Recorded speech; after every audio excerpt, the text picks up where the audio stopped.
Durante los oscuros días de la Segunda Guerra Mundial, cuando Europa ardía bajo el fuego de los combates, y las alianzas se tejían y deshacían con la velocidad del rayo, Francisco Franco se encontraba en una posición singularmente delicada. El caudillo español había emergido victorioso de una brutal guerra civil que había dejado a España exhausta, dividida y completamente dependiente del apoyo que había recibido de las potencias de Leggi, Alemania e Italia habían sido fundamentales para su triunfo sobre las fuerzas republicanas, enviando aviones, tanques, soldados y municiones que inclinaron la balanza en momentos críticos del conflicto. Adolf Hitler observaba a España con un interés particular que iba mucho más allá de la mera simpatía ideológica. El alemán veía en la península ibérica una pieza estratégica de enorme valor en su gran tablero de ajedrez europeo, Gibraltar,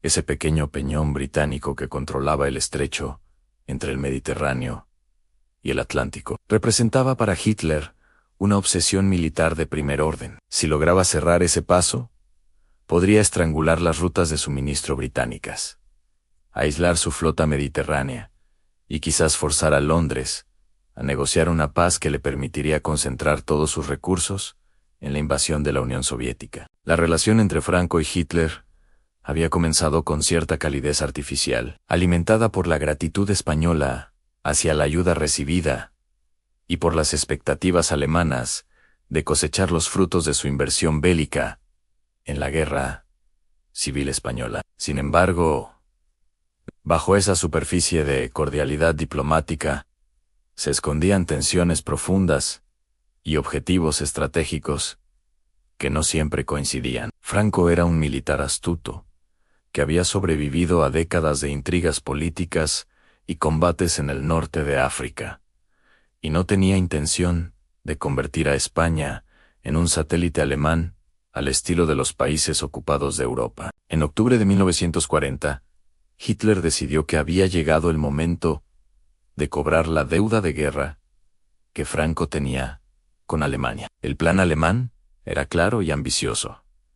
En España, debía unirse formalmente al eje, permitir el paso de tropas alemanas por su territorio para atacar Gibraltar y potencialmente abrir un nuevo frente contra Portugal, si los británicos intentaban desembarcar allí. Para Hitler, parecía una petición razonable, considerando todo lo que Alemania había hecho por Franco apenas un año antes. La preparación para el encuentro entre ambos líderes fue meticulosa por parte alemana. Hitler viajó en su tren especial a través de Francia ocupada, llevando consigo a todo su Estado Mayor y a sus principales asesores diplomáticos. El lugar elegido para la reunión fue Hendaya, una pequeña ciudad fronteriza entre Francia y España, que permitiría un encuentro discreto, pero cargado de simbolismo. Los alemanes esperaban que Franco, agradecido y consciente de su dependencia,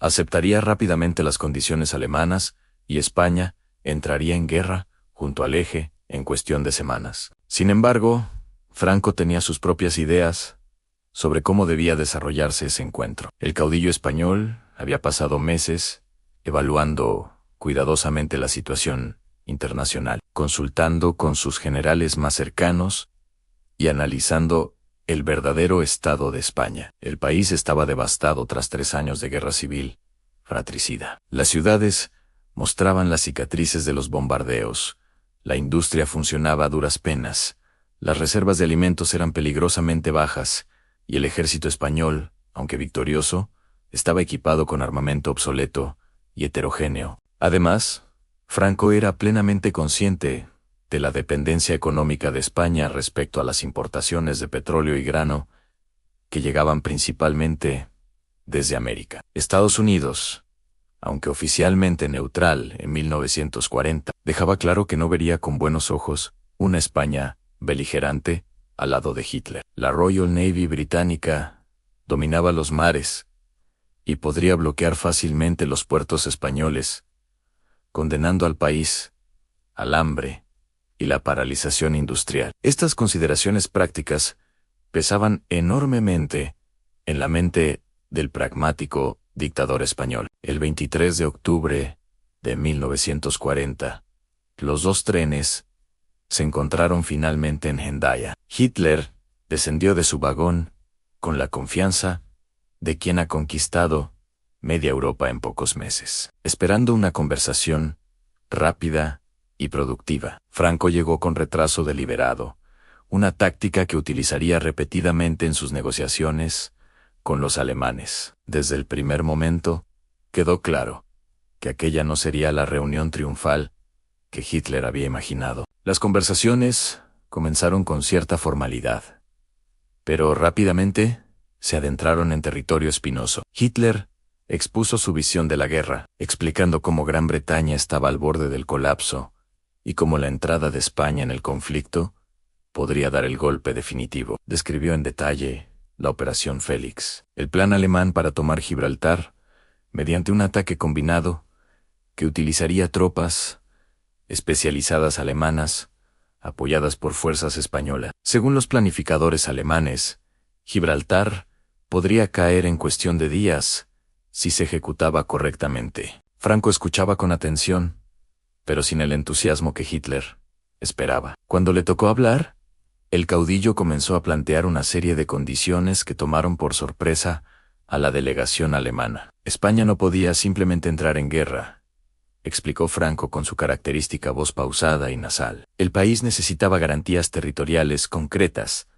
Quería incorporar todo el Marruecos francés, expandir significativamente el Sáhara español, obtener la provincia francesa de Oranesía y asegurar Gibraltar para España una vez fuera capturado. Pero las demandas territoriales eran solo el comienzo. Franco pasó luego a enumerar las necesidades materiales de España, con un detalle que sorprendió y exasperó a Hitler. El ejército español necesitaba cientos de miles de toneladas de trigo para alimentar a la población, combustible suficiente para mantener funcionando la economía, armamento moderno para equipar a las divisiones que participarían en el ataque, artillería pesada, aviones, camiones y una lista interminable de suministros. Cada vez que Hitler intentaba minimizar estas necesidades o proponer soluciones parciales, Franco volvía a insistir en las dificultades y en lo precario de la situación española. Los intérpretes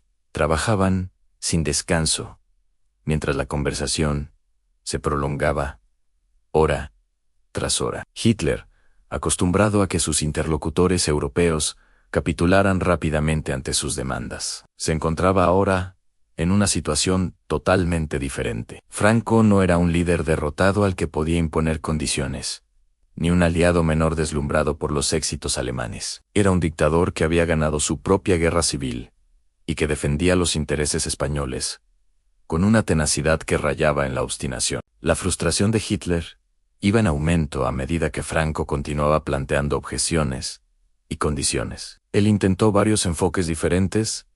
Primero, la camaradería ideológica entre regímenes autoritarios, luego las promesas de grandeza futura para España, en una Europa dominada por el Eje, después, las advertencias veladas sobre las consecuencias de no estar del lado correcto de la historia. Nada parecía funcionar. Franco respondía a cada argumento con más objeciones técnicas, más demandas materiales, más preocupaciones sobre el momento adecuado para entrar en guerra. Un momento particularmente tenso se produjo cuando Hitler sugirió que las tropas alemanas podrían simplemente transitar por España para atacar Gibraltar, minimizando así el compromiso español directo. Franco rechazó categóricamente esta posibilidad. Si tropas alemanas iban a operar en suelo español, argumentó, sería bajo mando español y como parte de una operación conjunta, debidamente coordinada. No permitiría que España se convirtiera en un mero pasillo para las ambiciones alemanas. Esta postura firme dejó claro a Hitler que no estaba tratando con un subordinado dócil. Las horas se convertían en una maratón agotadora. Los asesores de ambos líderes intentaban encontrar fórmulas de compromiso, pero cada propuesta se estrellaba contra la muralla de condiciones y contrademandas. Franco demostró en Hendaya una habilidad diplomática que muchos le habían negado, la capacidad de decir, no sin decirlo explícitamente, demostrar entusiasmo teórico por la causa del eje, mientras planteaba obstáculos prácticos insuperables, de prometer colaboración futura, mientras evitaba cualquier compromiso concreto en el presente. Hitler intentó presionar mencionando la deuda de gratitud que España tenía con Alemania por la ayuda durante la guerra civil. Franco no negó esa deuda, pero hábilmente la balanceó, recordando los beneficios que Alemania había obtenido en acceso a minerales estratégicos españoles, una base de operaciones para sus servicios de inteligencia y la eliminación de un potencial gobierno republicano aliado de Francia y Gran Bretaña. La ayuda alemana, insinuó Franco sin decirlo abiertamente, no había sido enteramente desinteresada. Cuando la conversación llegó al tema del norte de África francés, surgió otro punto de fricción importante. Hitler necesitaba mantener buenas relaciones con el régimen de Vichy para asegurar que la flota francesa no se uniera a los británicos y para evitar que las colonias francesas en África cayeran en manos aliadas. Las ambiciones territoriales españolas sobre el Marruecos francés ponían en peligro ese delicado equilibrio. Hitler sugirió que esas cuestiones se resolverían después de la guerra, pero Franco insistía en garantías concretas e inmediatas. La noche caía sobre Hendaya, y las conversaciones no avanzaban. Los testigos de aquel encuentro histórico recordarían posteriormente la atmósfera cada vez más tensa en los vagones del tren. Hitler, acostumbrado a intimidar a sus interlocutores, con sus arrebatos de furia calculada, descubría que estas técnicas no funcionaban con Franco. El dictador español permanecía imperturbable, respondiendo con su voz monótona y su argumentación meticulosa a cada presión alemana. Uno de los aspectos más fascinantes de aquella reunión fue cómo Franco utilizó la geografía y la logística como escudo contra las presiones alemanas. Cada vez que Hitler planteaba una operación militar, Franco respondía con una letanía de problemas prácticos. Las carreteras españolas estaban en mal estado y no podían soportar el peso de los tanques alemanes. Los túneles ferroviarios eran demasiado estrechos para el material rodante alemán, debido a las diferencias en el ancho de vía. Los puertos españoles carecían de las instalaciones necesarias para descargar grandes cantidades de equipamiento militar. Gibraltar, lejos de ser un objetivo fácil, era una fortaleza formidable que requeriría un asedio prolongado. Franco también demostró un conocimiento sorprendentemente detallado de la situación militar en Gibraltar. Había estudiado las fortificaciones británicas, conocía la disposición de la artillería defensiva, sabía sobre los túneles excavados en la roca del Peñón. Cuando los generales alemanes presentaban sus planes de ataque con optimismo, Franco planteaba objeciones técnicas que revelaban las debilidades del plan. Félix Am la operación, advertía, podría convertirse en un costoso fracaso que desprestigiaría tanto a Alemania como a España. A medida que avanzaba la noche, quedaba cada vez más claro que no se alcanzaría ningún acuerdo concreto. Hitler intentó un último enfoque, apelando a la solidaridad entre regímenes autoritarios enfrentados a las democracias decadentes. Franco respondió con vaguedades diplomáticas sobre el destino compartido de España y Alemania, pero sin comprometerse a nada específico. Hablaba de la necesidad de coordinación, de la importancia de elegir el momento adecuado, de la conveniencia de prepararse adecuadamente antes de dar pasos irreversibles. Finalmente, tras más de 9 horas de conversaciones extenuantes, los dos líderes se despidieron con promesas de mantener el contacto y continuar las discusiones. No se había firmado ningún acuerdo. No se había fijado ninguna fecha para la entrada de España en la guerra. No se había concretado ningún plan operativo. Hitler subió a su tren, visiblemente frustrado. Días después, confesaría Mussolini que prefería que le arrancaran 3 o 4 muelas antes que volver a reunirse con Franco. Sin embargo, lo más extraordinario de aquel encuentro no fue lo que se dijo, sino lo que quedó sin resolver. En las semanas y meses siguientes, Hitler y su ministro de Relaciones Exteriores, Ribbentrop, continuaron presionando a España para que cumpliera con lo que ellos consideraban compromisos adquiridos en Hendaya. Franco respondía con cartas y comunicaciones que eran obras maestras de ambigüedad diplomática. Expresaba su solidaridad con el Eje, su deseo de participar en la victoria final, su voluntad de colaborar en el momento adecuado, pero siempre añadía tantas condiciones y reservas que el mensaje real